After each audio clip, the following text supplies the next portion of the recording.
مباراة الأهلي وكهربا الإسماعيلية انتهت بنتيجة 4-2.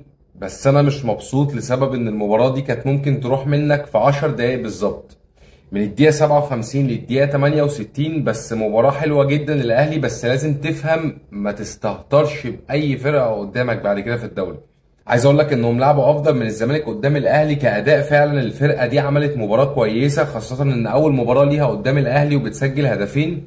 لو جينا بصينا كده على الشوط الاول هنلاقي ان الاهلي مسيطر ومستحوذ استحواذ تام. اول تلت ساعه كان ممكن الاهلي يسجل 3 اهداف، يعني لولا كان في حوالي 3 حالات من التسللات. وتبدا بقى هنا المكنه تطلع قماش زي ما بيقولوا. كوكا بيسجل الهدف الاول في الدقيقه 17. عاجبني ان كوكا بيفوق بيتطور من ادائه، عايز يشتغل على نفسه الفتره دي، باين عليه ده جدا من مباراه الزمالك. عايز يبني شخصيه جديده كده في الملعب، وانا شايف ان ده ممكن هينقله في حته تانية خالص لو استمر على كده. ويجي الجول التاني بقى من ركنيه من زيزو، بصراحه حلوه قوي، ورأسيه حلوه من ياسين مرعي بيسجل منها الهدف التاني. لو قلنا كده اسوأ حاجه في الشوط الاول ده كانت ايه؟ هي اصابه حسين الشحات. بس انا شايف ان التغيير ده، خروج حسين الشحات، وده افاد. انا شايف انه افاد زيزو جدا، لان زيزو ما يلعبش 10. يعني زيزو في اليمين كده تحسه افضل بكتير. نزول قفشه اللي عمل فارق شويه، مش فارق شاسع، بس يعني افضل من الاول. انا شايف انه عنده افضل من كده بكتير. واحد نفسه يشوف قفشه بتاع زمان بقى يعني. الشوط التاني بيسجل محمد شريف الهدف التالت في الدقيقه 50 من عرضيه من زيزو. شريف جاب الهدف وتحسه كده ايه، ما فرحش قوي يعني. لسه عنده عايز يطلع افضل من كده، بس لسه هيجي اكتر ان شاء الله. ندخل بقى كده على مرحلة الاستهتار بقى، يعني من الدقيقة 57 للدقيقة 68 بيسجل محمد ونجم.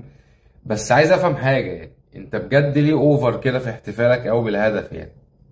يعني احتفاله كان احتفال اوفر قوي يعني. دم زملكاوي طبعا باين جدا يعني. الاهلي بيكمل في نفس الريتم الهادي اللي هم العشر دقايق اللي قلنا عليهم. لعيبه كده تحس جات لها حاله من الخمول. وده ما ينفعش، مهما كنت كسبان ما تستهونش خالص باللي قدامك. بيسجلوا الهدف الثاني. لاعب عندهم اسمه عصام الفيومي اعتقد، جاب هدف حلو قوي، تسديده حلوه من بره ال 18. وهنا بقى زي ما بنقول كان ممكن الماتش يروح معاك في حته مش حلوه خالص. يعني اول ما سجلوا الهدف الثاني الجمهور كان نايم، فجاه الجمهور قام، بدأنا نسمع صوت التشجيع من تاني. وتيجي الفوقه بقى اللي هي كانت صح فعلا بقى زي ما بيقولوا، يعني الفوقه الحلوه قوي يعني من بن شرقي، وبيسجل الرابع. بس عايز اقول لك برضو ان ده مش اداء بن شرقي، مش ده اداء بن شرقي برضو اللي احنا مستنيينه. انا شايف انه عنده افضل من كده بكتير. لو جينا خدنا تقييم اللعيبه كده سريعا، عندك في حراسه المرمى محمد الشناوي، انا شايف انه ياخد 8 من 10. الهدف الاول كان ممكن يتعامل فيها بشكل افضل من كده. محمد هاني عامل مباراة كويسة جدا من مباراة الزمالك، والمباراة دي برضو دي تحتسب ليه كويسة جدا بصراحة. أنا شايف ياخد 9 من 10. ياسر إبراهيم واضح عليه الإصابة، إن شاء الله تكون بسيطة، 5 من 10 للإصابة بس. ياسين مرعي جاب هدف حلو، وتمركزه في الدفاع أحلى بصراحة، 10 من 10. كوكا يستاهل بصراحة مان اوف ذا ماتش. تحس كده إيه، بيعمل ميني علي معلول صغير كده يعني بيتطور، واضح عليه من مباراة الزمالك، 10 من 10. مروان عطية فلت منك خالص نص الملعب في أوقات كده من المباراة، في أفضل من كده، 5 من 10. زيزو عودة حلوة جدا بصراحة من زيزو. أنا شايف إن لما بيلعب ناحية اليمين مش 10. يعني هو أنت زيزو لما بتلعبه في ناحية اليمين أفضل بكتير من إن أنت تلعبه 10. هي حتته كده زي ما بيقول لك إيه، ادي العيش لخبازه، 10 من 10.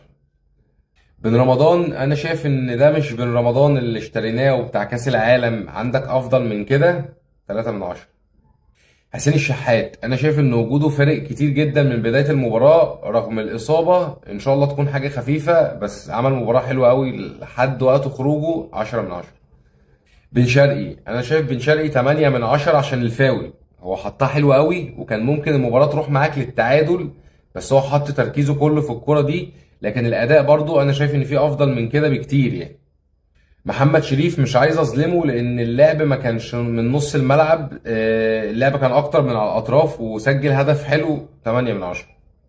طاهر محمد طاهر ملوش لازمه، من 10. احمد عبد القادر لعيب مهاري جدا، لمسته حلوه قوي للكوره، لو نزل بدري عن كده هيعمل فارق كبير بصراحه، 7 من 10. قفشه تحس لسه في افضل من كده برضه يعني، 7 من 10. احمد رمضان بيكم شايل اكتر من كوره ناحيه ال 18 للاهلي، دفاعيا كويس جدا بصراحه، 9 من 10. الاهلي بيواصل انتصاراته والزمالك بيتراجع ولسه اكتر، عايزين نستمر على كده لنهايه الموسم، وان شاء الله الدوري اهلاوي، واشوفكم في فيديو جديد.